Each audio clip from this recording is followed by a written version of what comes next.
Cricket Banter, and today we're here to shoot Women's Day segment with Dr. Radhika Jale, who's an academician, researcher, and head of strategies at Parachute Technologies Private Limited. Hello, ma'am. Happy Women's Day, first of everything. Thank you so much, Kirtana, and I wish you the same. In such a busy life with so many things, how do you multitask with everything, ma'am? To be honest with you, Kirtana, women are born multitasking. Absolutely. May it be your mother, or look at your sister, or aunts, whoever it is, or maybe your teachers or your professors. You might have seen them.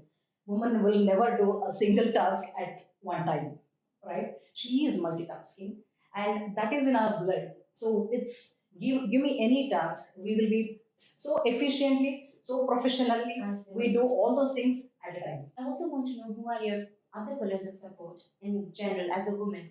For a woman, especially working woman, I would like to say the pillars of support, unless you have a strong family support, achieving something big in the society, in the corporate world is really challenging. Yes. These days, you tend to see these things reducing day by day. However, if you see the family as a whole, like for example, in my case, my husband has been a great source of motivation, and he has been an immense support, even my in-laws for that matter. Especially, I must admit that my strong pillar of support is my daughter also. She always motivates me to take up my challenges, take up my journey in my career. That's a wonderful support that I have from my daughter, basically. Also, ma'am, I was wondering about the women's to men ratio, ma'am. We see very less women working everywhere. So, what is your thought upon that? Instead of saying my thoughts, I would like to bring in the numbers probably. The very recent research from World Economic Forum of 2021, which clearly highlighted that only 20% of the businesses are run by women. And if we look at another research by Google and Bayan, which clearly states that out of 100 entrepreneurial ventures or maybe entrepreneurial initiatives taken, only 7 female entrepreneurs over there. So, what do you think now, looking at this ratio? That is absolutely low. Absolutely. So you can see there are barriers, there are challenges, which may be like kind of if you see the nature of the job, or maybe the nature of the business itself need not look for women friendly, some of the businesses, or that itself can be a barrier. There can be an institutional barrier.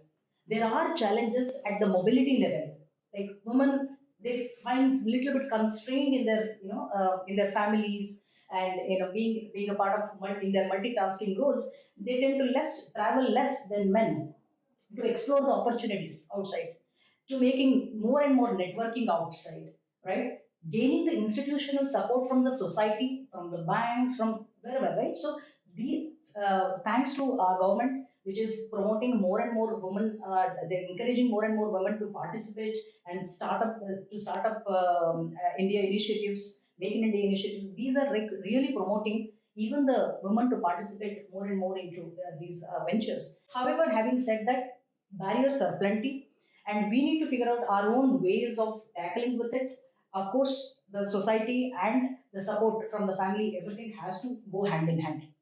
If you train one female child, so that she can not only educate her family, but she will educate a community, and she can bring the change at the societal level and at the national level.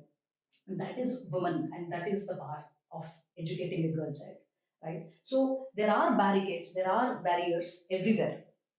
To overcome those things, it is not only the education, but also the financial, the moral support of the entire society is very much essential. Yes, ma'am, absolutely. That is absolutely right. And this shows us how important it is for us that our surroundings are how we need support from everybody to grow. And like you said, we can do anything and everything. So that is amazing to hear from you. Okay, guys, let's jump into the fun segment now. I will be asking ma'am few questions. The first question is, what do you think about chivalry? Why not? We women deserve it. Let them live. Absolutely, ma'am. Happy, happily take it. Equal rights. Yet to reach. Andrew Tate. Maybe he has not met with the right set of women. Ma'am, the next would be equal pay of women in general. The pay wise, definitely at the labor level, or maybe call it as a blue collar work, at that level, still that discrimination do exist. Ma'am, you have to prioritize everything that I will give you about 5 words, that is. Okay. So, first will be your job or career, second, your family, third is me time, and fourth is social activities, and fifth is your passion. How will you prioritize this? Mhm.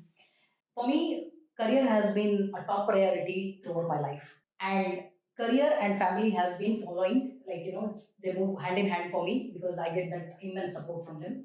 Second, third, of course, me time is the least because I'm hardly getting any time for myself. But I do make time for my hobbies, and I'm trying my best to come back to my hobby state earlier in the way I used to do earlier days. What about your passion in social? Yes, my social work has been into helping in the education of some of the deprived kids. Though I don't want to, just highlight a couple of things, but so this has been I've been doing it for quite some time, and also I'm contributing for some of the elderly care because that's close to my heart. Looking at the current generation, wherein nuclear families are growing in leaps and bounds these days. So elderly care is one thing which is really going absent. Uh, that's where I really contribute and do my best. That is For the beautiful, society. ma'am. That's exactly what a woman defines. All the aspects are there, and it's just beautiful how everything works out. And what is the one thing, a last ending note that you would give to all the women out there from your heart? Kirtana, I would like to say women are born tough. Okay, so I would like to quote title of Robert Schuller's book. Tough times never last, but tough people do, and that's we are.